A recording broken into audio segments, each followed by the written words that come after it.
a little bit better?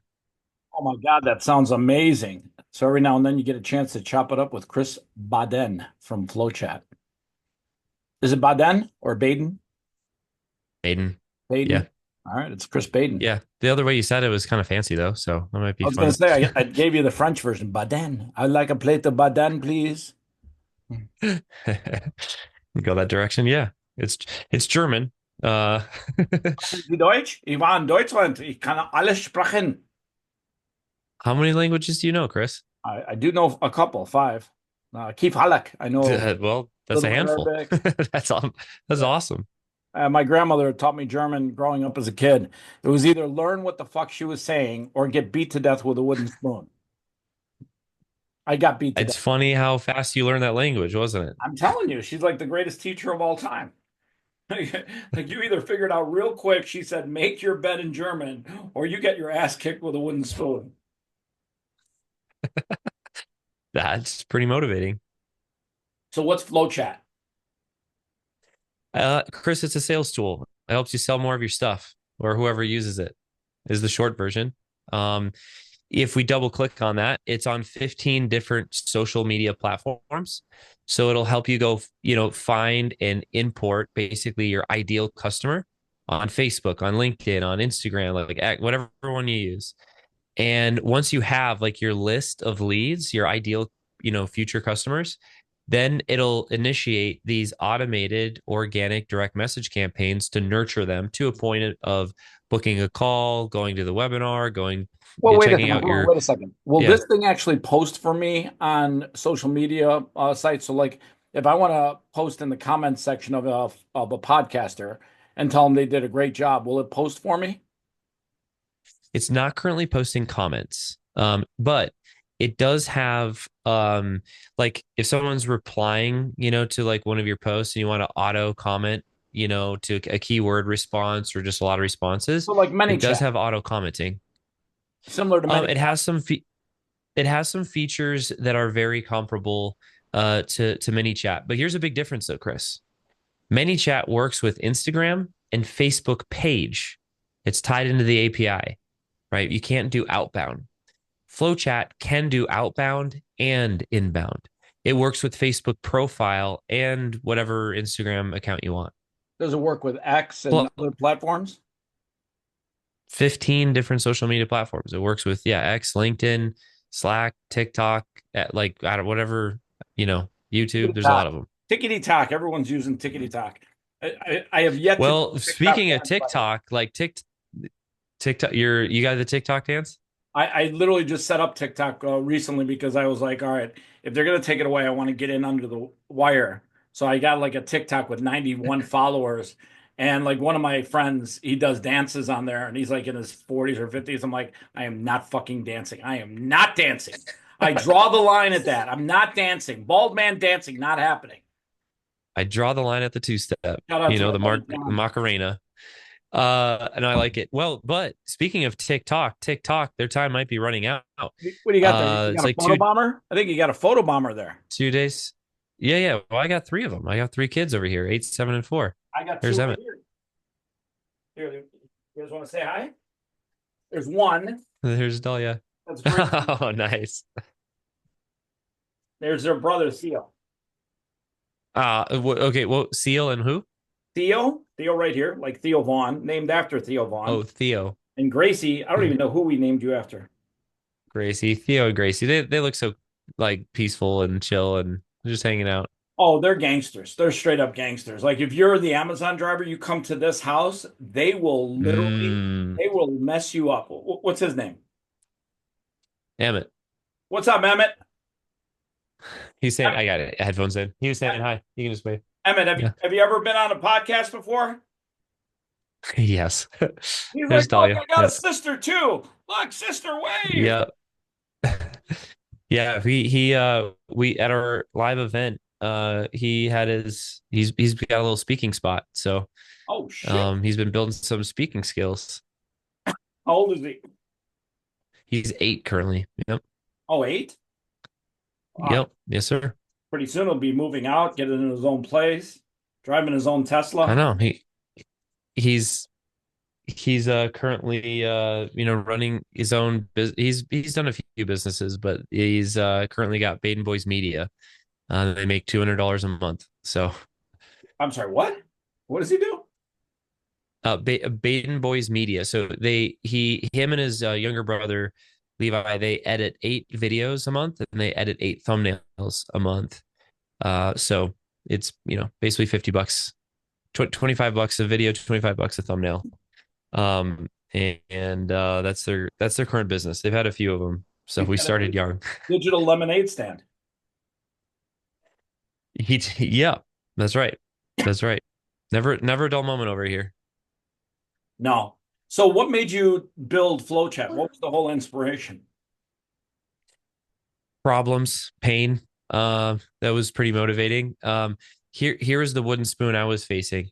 Um, and it started. We actually this is a good way to say it. We built and sold our first software company kind of on accident.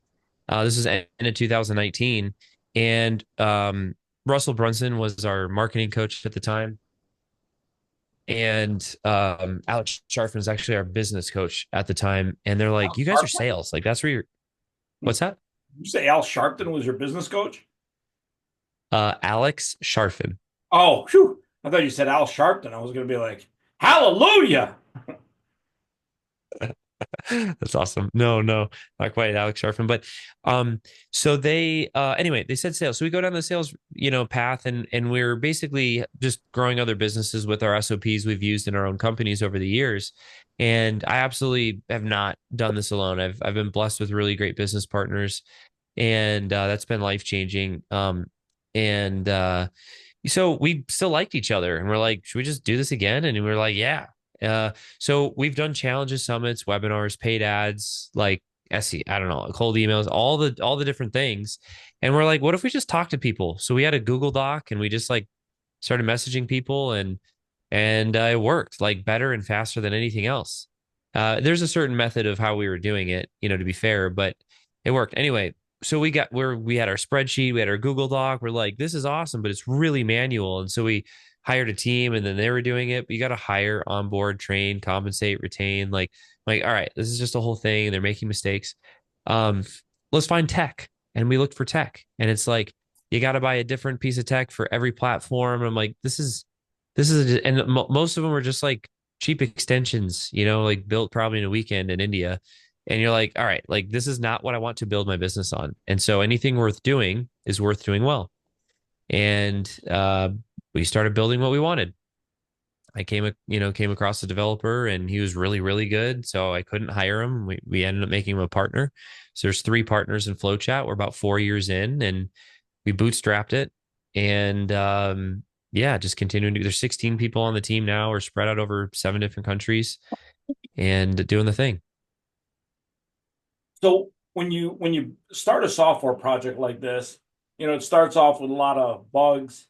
Then over 4 years, you start to challenge yourself with scaling. Talk a little bit about how do you challenge yourself to scale this product?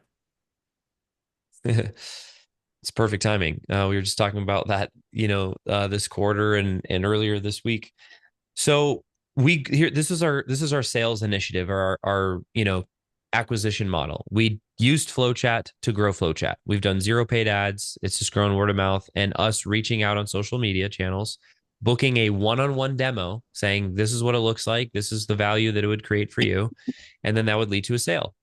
Okay, and so now we're doing about 100 demos a month right now. We could probably do up to about 300.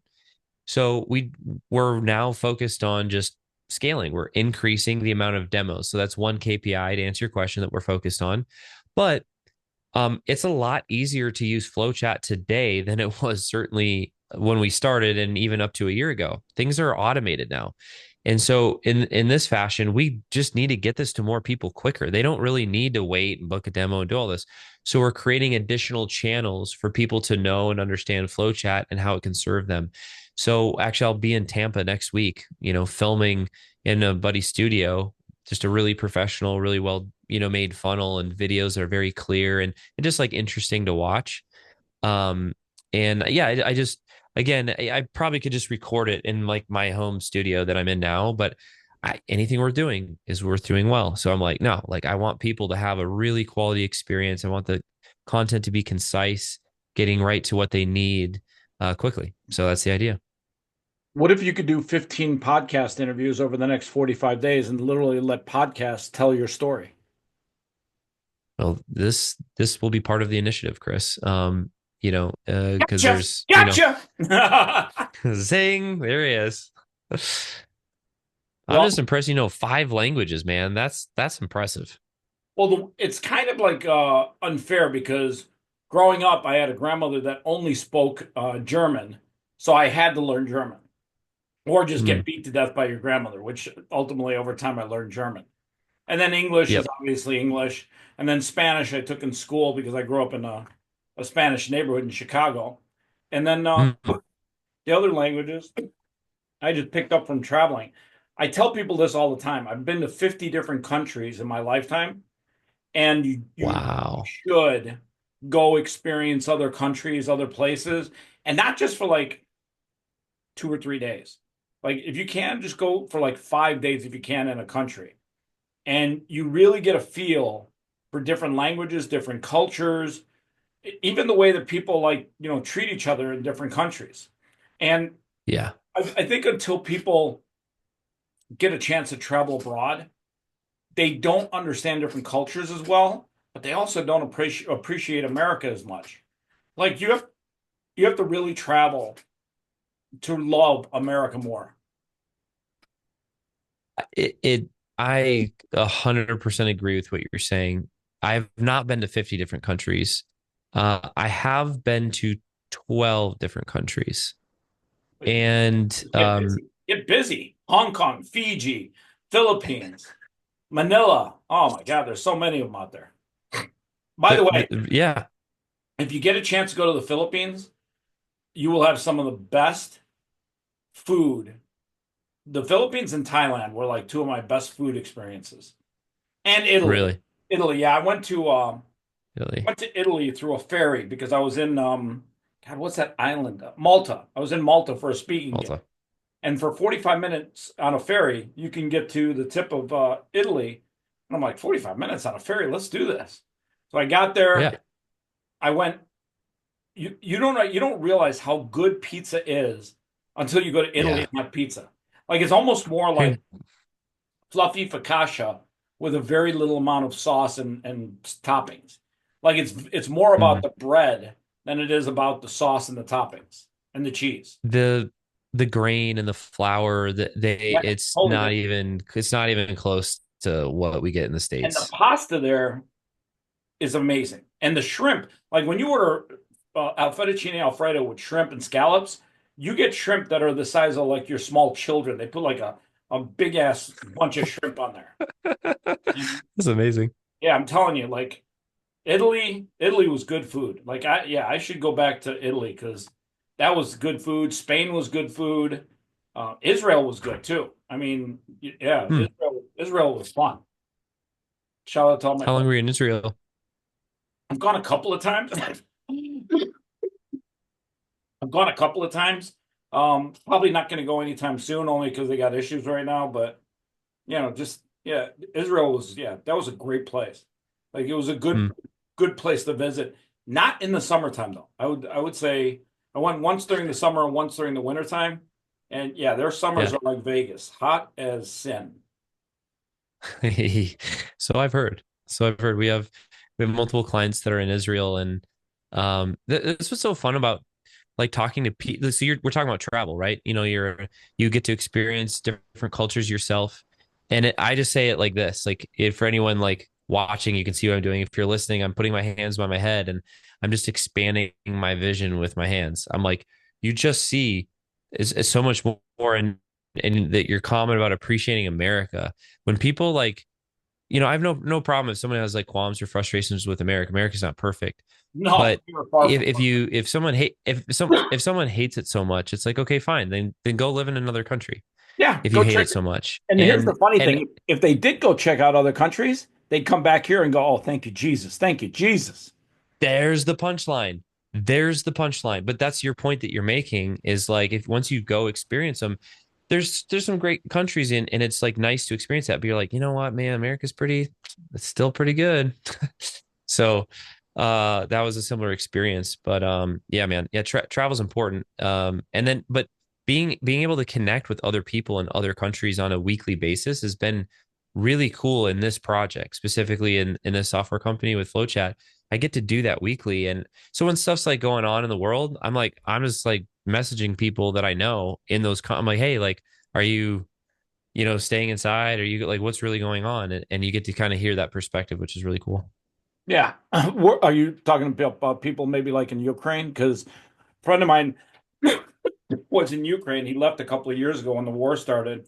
But Hmm. yeah, he was like, yeah, I can't stick around here. The work environment's horrible. Oh, yeah, it's horrendous. One of our developers is in Lithuania. Is that So, in Ukraine? That's a whole different country, isn't it? it's a completely different country. His wife is from Ukraine. Okay. But it's not too far away from Ukraine. And so they even in Lithuania, they were like, things are super unstable. I don't know. And he ended up staying there and being okay during that time and still now. But it was pretty, hit or miss for a while. Yeah, I think we don't appreciate America and the amount of peace that we have due to the fact that our military power is so strong. It's a real thing. It's a real Yep. thing. Shout out to the So, Second Amendment.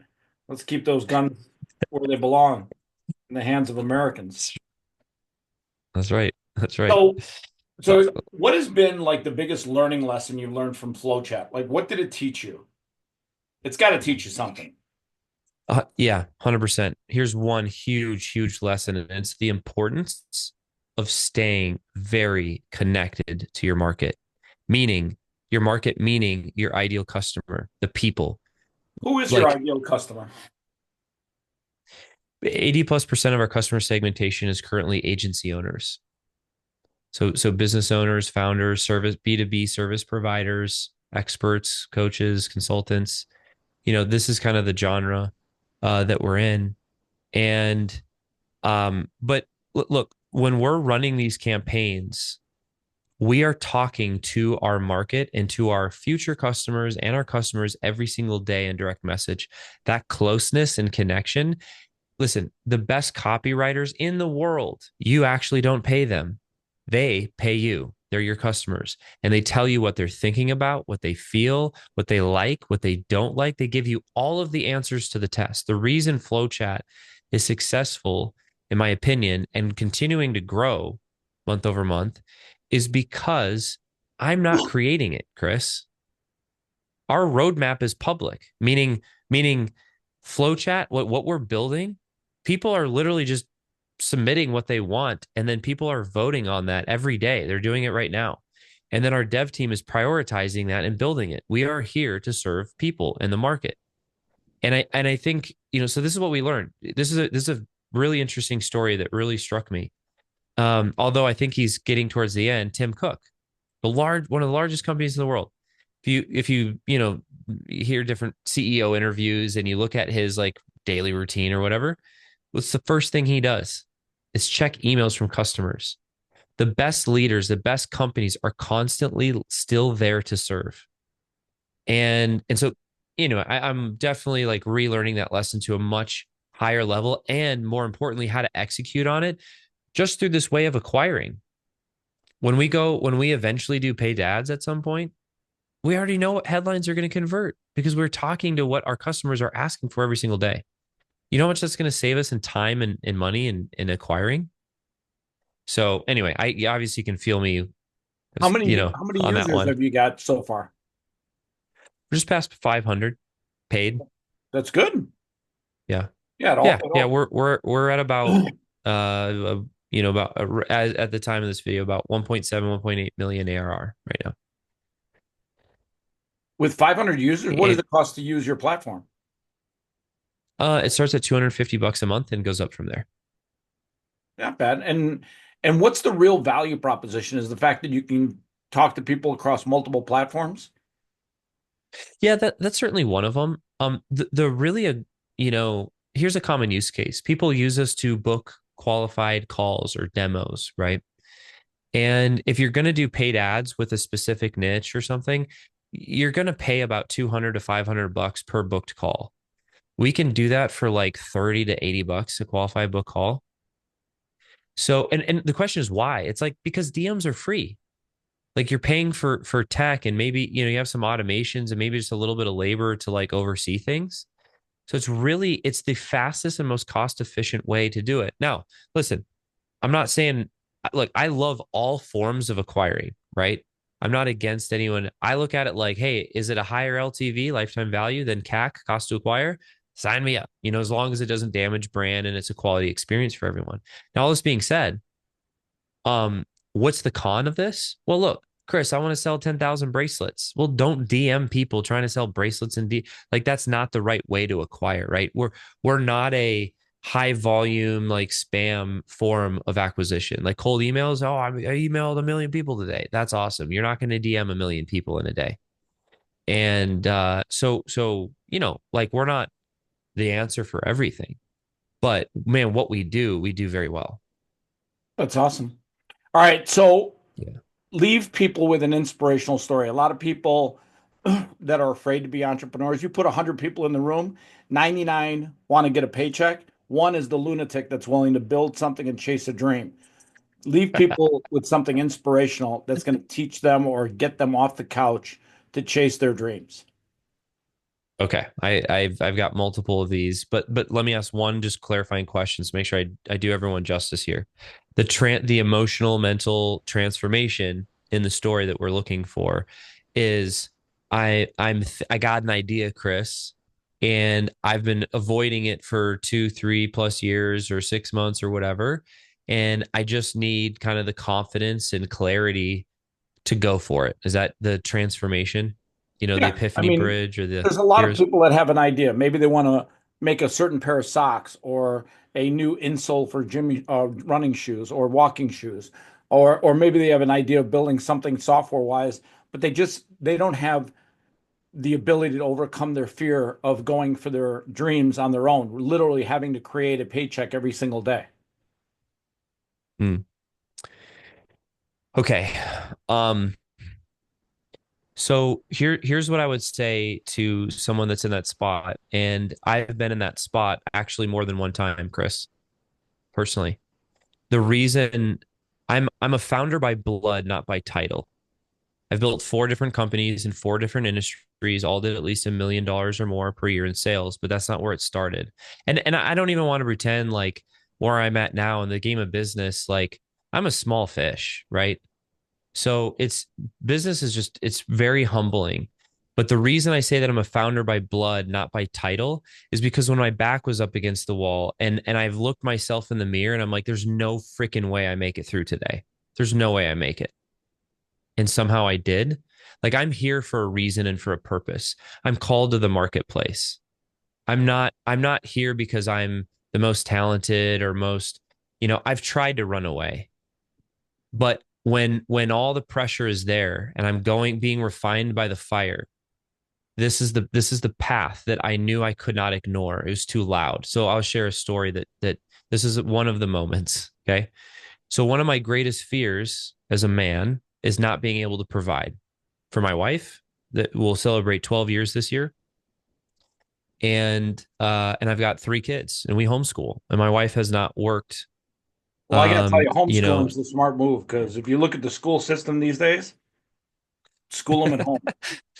I went to public school, Chris, but as a parent, as I started just, in the state and area we're in and started looking at things, I'm like, we'll figure it out. Well, I mean, I guess we're going the homeschool route. I got a friend of mine. He's got 3 daughters. He homeschooled all 3 of them, and they're Yeah. socially normal. They're very intelligent. They graduated early from all their classes, got great grades. They got better education from homeschooling without Mm. missing out on any of the social things, and they avoided all the insane drama that's happening in schools these days. Like, I mean, I hate to say this, but the lack of having a strong father in the normal family has made kids, both male and female kids, especially in high school, act like lunatics these days. And I think it's partly because there's so many baby mamas out there raising kids by themselves without a father that boys act out because they don't have a strong father to fear, and girls act out because they don't have a strong father to fear. Like that wooden spoon Yeah. kept me in line. And these days, there's a Yeah. lot of kids that really could use a wooden spoon, like a couple of them. Like Yeah. I look around and I see stuff that video that pops up every now and then about how kids act in classrooms and in school and stuff, and I think to myself, yeah, never would you act like that if you had a strong father at home who would beat the hell out of you. Yeah. There's, the homeschool model, not everyone can do, but for those that can pull it off, it's there are definitely some pros to it. And I think it's a people that way, homeschool should get a tax break. Like you guys should get a, if you homeschool your kids, you're taking less out of the system. You should get like a tax credit. oh, Chris, yeah, this is a fun conversation. 100%. Depending on the state, like in the state of Nevada, there's at least the last time I looked it up, which is a couple years ago, a few years ago, but there's 15 grand per kid. If you're go in the public school system, right? This is part of the grant money that's being allocated to schools. And so my thing is like, man, for homeschooling, like, I don't know, like give us a tax break or 10 Tax grand credit. or Just give them a like tax credit. tax. Sure, I'll take that, like something. So I Because mean, they'd still be people up on the deal. people think that homeschooling's free. You got to buy books, you got to buy all the supplies, you got to take your time out to teach. I mean, I when my buddy was homeschooling his three daughters while his wife was doing it, I thought he said the biggest challenge was that they're still paying into the school system but not using the resources Oh of yeah, the system. He thought 100% 100% correct. he could be getting a tax credit. I don't know why nobody's done. I know why, because the teachers union is so powerful. Yeah. So I think if I'm not like an expert on this. Some states I think have some type of arrangement like that. Nevada absolutely doesn't. Some people are lobbying for it. Um, but yeah, I mean, look, we're still paying. We're still paying for the public school system. We're not using it. But this is the route we go. So but I'm painting this picture, right? Because my greatest fear is just not being able to protect and provide. And I've saved, I've been blessed, but I've also made some, like, I've worked most of my, like, pretty much my whole life. And I worked hard in school, did well, was a great, as an athlete at Division I school, got a scholarship, What'd you things like play? I've just like What was your sport? golf, Golf? golf. You consider Yep. that athletics? No, just kidding. Country club sport. It's a country club sport. No, no, it's a You sport. know, I mean, I so know it's a sport because sport or activity, it paid for my college. I will say golf is definitely a sport that you have to practice. Like you have to literally get into that rhythm. And if you like skip it for like 30 days, the next time you're out there, your game is like so off.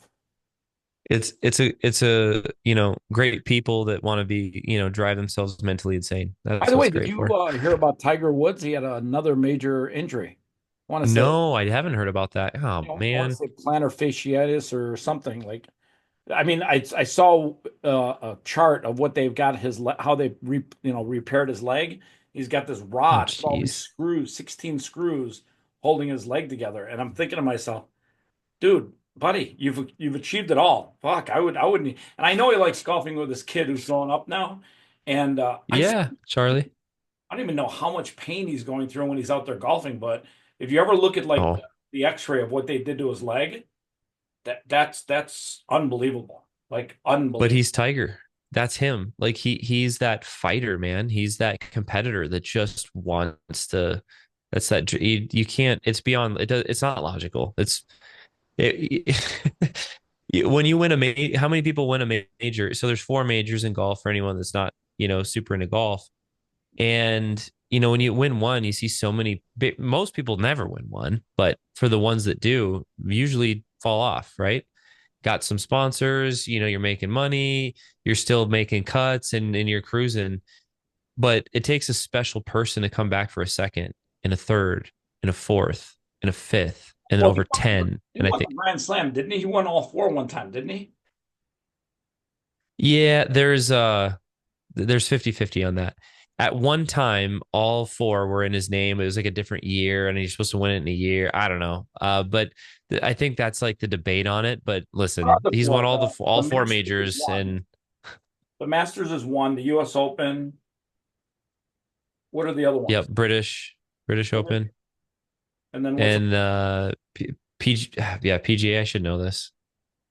Um, Here, let's look this up. I need to know this. This You can tell I haven't played in so long. I play like maybe twice a year now. um, there we go. It'll pop up here in a second. Yeah, the Master. Oh, PGA Championship. Yeah, I was right. PGA Championship. PGA, the British, and then what was the fourth one? Yeah, US Open. So the Oh, Masters U.S. is Open. in April. PGA is typically in like May. US Open's usually in June around Father's Day.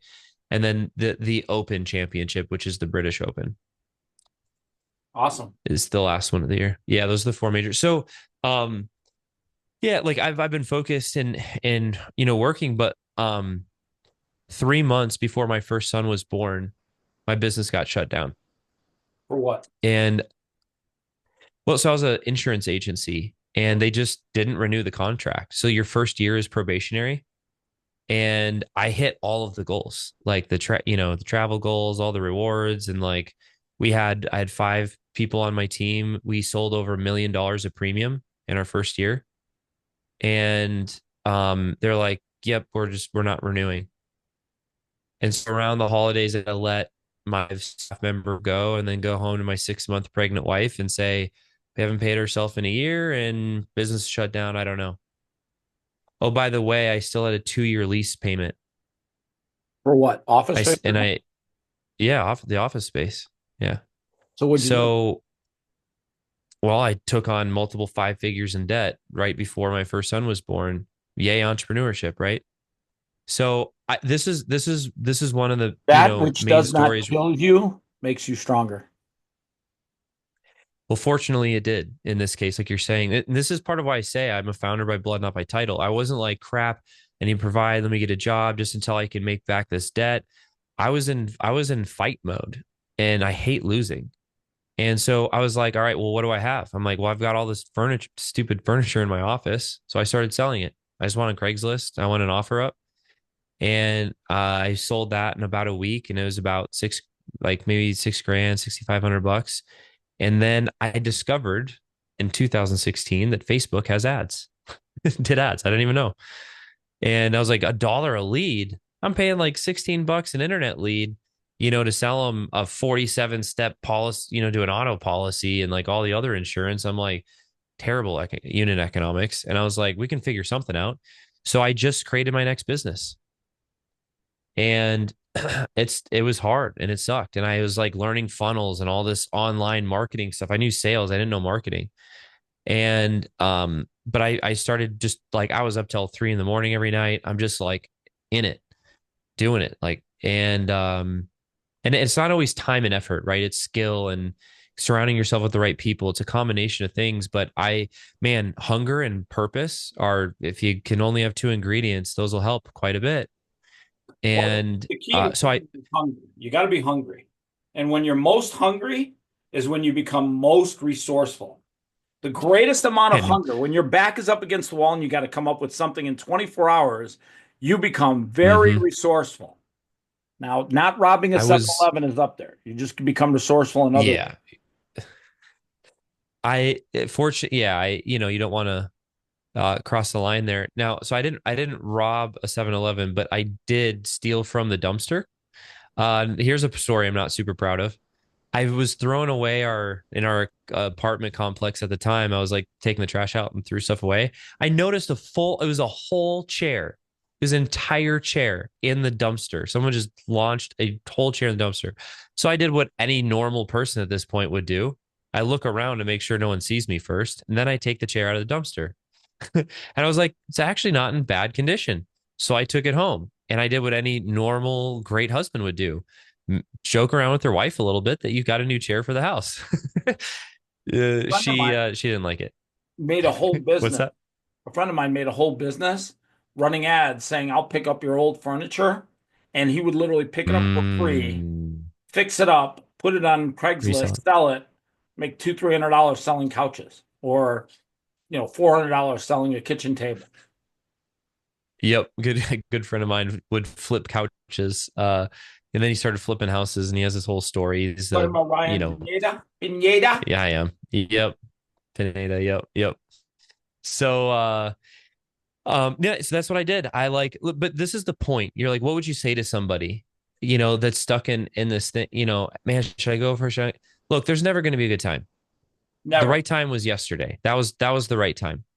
The next best time is today, and it's never going to be convenient, and it's going to No, be hard, and you definitely gonna probably be have a hard. lot of skill gaps right now. What's that?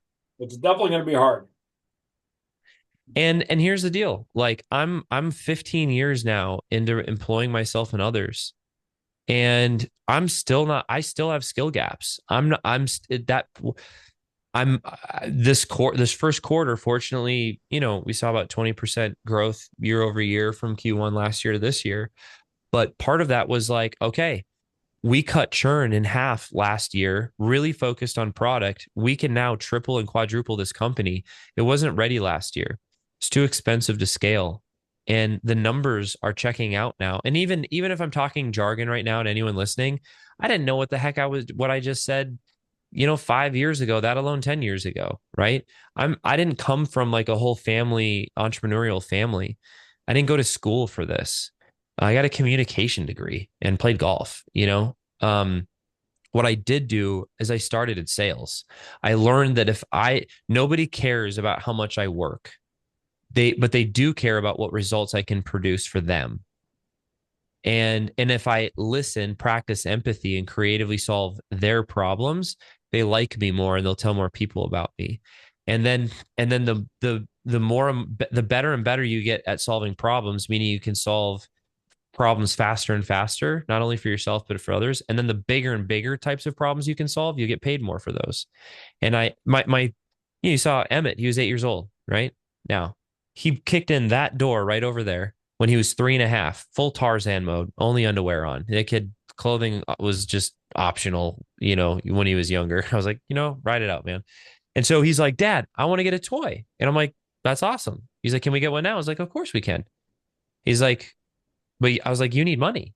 And he was like, well, how do I get money? I was like, oh, well, you solve problems for other people and then they give you money.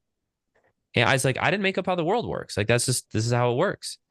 And then he thought his 3-year-old face of like passion and commitment completely switched to confusion. He was like, well, how do I solve problems for other people? And inside, I was like, it's like my 3.5-year-old just asked me this. I don't know how a 3.5-year-old solves problems for the world or other people. But listen, anyone listening, watching this right now, you might be 20, you might be 37, you might be 53, being like, I don't know if it's the right time to, leave quote to unquote security and start my thing. My 3.5-year-old is feeling this. It's the same. It doesn't matter the age. It's just thinking. Creating 10, 20, 50, $100,000 a month in sales or profit or personal net income is just a thought. And so you have to ask different questions to start, creating different results. And so my 3.5-year-old started his journey in that process. And I said, Bud, I don't know, but we're going to figure that out together. And later that day, his first business was born. It didn't take, man, that kid's driven. It didn't take too long. That's awesome, And man. so there's a whole thing to that story, but I want to stay focused on your question. I want to stay focused on the entrepreneurs and the founders that we're speaking to right now, and not get too lost in the story, because look, you're not alone. Number one, my 3.5-year-old, myself, Chris, the host of this show, we've been in different places where, damn it, this is inconvenient. This is scary. I'm not qualified. The time doesn't feel right. And I were just encouraging you with it never will. And Listen, that's I just the tell people truth. this all the time. The devil sits on your shoulder here all the time, right here, and he tells you all the things you can't do. And God tells you on this shoulder the one thing he knows, and that he has faith in you, and that you have to have faith in yourself. So the devil's telling you what you can't do. And the only thing that gets you to move forward in life is faith. Faith in yourself, faith that you'll find the solution to the Listen, problem. Huh? listen, if we're gonna have a faith conversation, and this isn't a, salvation or, tell anybody what to believe kind of thing. Like I'm just I'll be very pragmatic. I'll be very, simple and logical here. How people run a business without faith is beyond me. Like if you don't have it, even if you make it, you're profitable. Even if you do, you know what that voice turns into then? Oh, but it's going to fall apart. It's all going to fall apart. It's all going to go away. There is no safety in revenue. There's no safety in success. It is not, it is a terrible master. There's only one really great master. But if we're having a faith conversation watch this, Chris, I'll prove this to you. You want to study, I've been noticing a trend. The Lord is my, yeah, okay. So you're on this, page. You're on this, but check this out. Listen, if anyone listening, watching, to this, and maybe, you love Jesus. Maybe you're in this place where you hate Jesus. I have something for both people. Okay. Listen to this. I've been studying a trend of the best companies. You're wondering how I start, go in this direction. Let's look at the trend of the best brands, the best companies. This is not my opinion. This is humanity's opinion. Here's an example for you, Chris. Mother Teresa. Is her brand more of a selfish or a selfless brand? Selfless. It's freaking Mother Teresa. Everybody knows she's like, I basically, am a servant. Here's another fun one. Martin Luther King. Selfish or selfless brand? Selfless. The dude literally saw the world for what he wanted it to be, not what it was, in a very challenging time, and put his life on the line to do it. Pretty damn selfless. John 15:13. No greater love is there for one to lay down his life for another. Pretty selfless. Exactly. Now, interesting that all of humanity agrees that these brands are among the best, most widespread brands, but there's still one that's above all. It's Jesus Christ. Listen to me. If you love Jesus, you hate Jesus. I'm not having like a belief religious conversation right now. If you love him or hate him, watch this. All of humanity thinks that he is the best brand. Chris, I'll prove it. What year is it right now? 2025. It's 2025. 2025 years after what? After the death of Jesus Christ. After, AD. Anno Domini, Latin for in the year of our Lord. All of if Jesus never started his ministry or his business, watch this. This is for everyone listening. If he never started his business, how would all of humanity refer to time? Because if he didn't, and he wasn't who he said he was, and he didn't do as he said he did, and he wasn't resurrected, time would not be branded after him. Jesus branded time. Now, why am I sharing this? What if you, listening, never start your business? You're there to serve. Your creator created you to create. What if you pass that by, someone else will step up and do it. But you are given the vision and the idea to say yes to and step into it. Well, I always tell people God has a plan for us. And you have to understand, you were born to be great. Greatness was always your destiny. That was always the plan. You just have to follow the plan. What likeness and image were you created in? Well, you're saying you're born. Looking at my current image, I'm going to say Humpty Dumpty.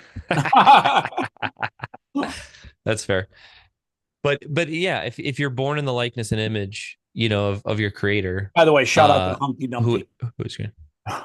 Humpty Dumpty. That's amazing. That's really funny. I like that you can play in that space wholeheartedly and have fun with it. That's awesome. Literally on some of my YouTube videos when I do interviews, I every now and then see a comment like, dude, that guy's head is perfectly oval. It's like fucking Humpty Dumpty. Putting all the pieces back together. That's awesome. Yeah, but anyway, so I'm just having fun with this, but I wanna really encourage somebody. Like if you want to build a great company and a great brand and you really want to drive impact and make a difference, study the greatest brands. And most people don't think of Jesus as a brand or a business, but he was running a business. He's running a ministry. Chris, you and I have friends that are bestsellers, Amazon bestsellers, New York Times bestsellers. He's been a bestseller for over 2,000 years, and he didn't write the book. People left everything they had just to follow, just to catch his words and scribe them. And multiple people did this and just to share it and write it for him. Can you imagine, like, if anyone did that? Can you imagine, Chris, how long have you been in business? Probably since I was 18, so 41 years. 41 years. Imagine if I like talk to somebody else. I'm like, hey, what year is it? They're like, it's year 41. 41 years since Chris started his business. 40, it would be 40, year 41 after I quit being a stock boy inside of a restaurant, a Greek restaurant. I was like, I am never working for somebody again. And sure as heck, that was my last job where I got a paycheck. I literally made my own paycheck ever since. So maybe 40 years. Yeah. Well, the funny thing but is, I got yelled at for not cleaning off tables, and I thought to myself, "Holy fuck! I'm getting paid $6 an hour by this fat Greek guy that wants to yell at me every fucking day." And I think I pretty much said to myself, I know I can figure out a way to make more than $6 an hour on my own. So that's what well, really in the middle of a shift, I said, listen, you can keep this job. I'm gonna go figure something else out. This is not for me. that's well, good for you Funny for thing stepping. is, I remember his last words. He was yelling the whole time. I knew you weren't gonna make it. You weren't gonna stick it out. I'm like, you're a fucking genius. Keep yelling at people. See how many more of them you figure out aren't gonna make it. You called it. Yeah. Yeah. So I just hopefully it's encouraging in the light that the emotions that someone's feeling right now in that spot that you described. Chris, you felt at different points. I have felt not once but multiple points in my career, and part of the answer is it's never going to be perfect. This is one of my favorite quotes that highlights concisely what I'm describing. I think it's a Dan Sullivan quote. It's fear is peeing your pants, and courage. Fear is peeing your pants, and courage is doing it with wet pants. Well, Meaning, I'll be honest with you. I've never heard that one before, but I'm gonna have to think that one through a little bit because I get the whole fear peeing in your pants part, but I get courage is doing it with your pants being wet. But I think at some you're saying point, you're scared, you're fearful, but you do it anyway. It's just kind of that simple. yeah, I no, think is I think that's what he's going for. I, th- Um, I think he kind of hit the point, but there's other ways to other analogies I might use other yeah, than it's a little, it's got a little aftertaste to it. I mean, I'm not trying to deny it, but it just it threw me off because I was like I was like, oh, that's true. That's kind of weird, but like I just saw myself doing things with wet pants, and I was like, oh, that sucks. But I mean, he's not wrong. Anyway, well, I think yeah. we've covered it all. Anyway, hopefully, We've talked about entrepreneurialism, we've talked yeah, about faith, we've talked about peeing in your pants. We covered them all. yeah. I mean, have you peed your pants yet today? No one will know. We're on Zoom. You have no I mean, idea. I got news for you. If it's on Zoom and you pee in your pants, does anyone really know if you actually? Well, I will say there was that one guy on CNN who did kind of do something like pee in his pants on the Zoom call. It was a little different, and it did make him stand out. He became his brand got famous. Shout out to Yep, Jeffrey yep. Tubin. Tubin. by, by the way, You I did. think it's pretty fitting that a guy named Tubin was playing with his tube on a Zoom call. Yeah, it was meant to be. Some things are. Some people just can't help themselves. Like they just can't do it. It's like do it. I don't care where the camera is. Yeah. The camera's right here. I'm just going to do it. Yeah. Not a ton of camera awareness. Funny thing is, CNN kept him around. Like I always thought to myself, if there's something that literally gets you booted forever, that's the one right there. But they brought him There it back. is. Like, oh, we're happy to have Jeffrey Tubin back. I'm like, The oh, saga continues. yeah. I'm like, oh, that guy's got a whole brand new brand. He's no longer the legal expert. He's the guy that was playing with his tube on Zoom. There's my That's little guy awesome, man. screaming, yeah, Jeffrey Tubin. Jeffrey T, he's like, that's the guy. Yeah, my big guy's in the backyard right now screaming too. He's like, Jeffrey Tubin. Anyways, we got to chop it up a little bit Awesome. more down the road. I love what you're doing. I think Yeah. it's kind of cool. I love when you build something from the ground up that no one's built before. That today is like really good because so many software companies try to copycat everything. Shout out to Mark Zuckerberg. Come on, man. Come on, man. Still trying to be fucking TikTok. Come on, man. Anyway, so He might buy them.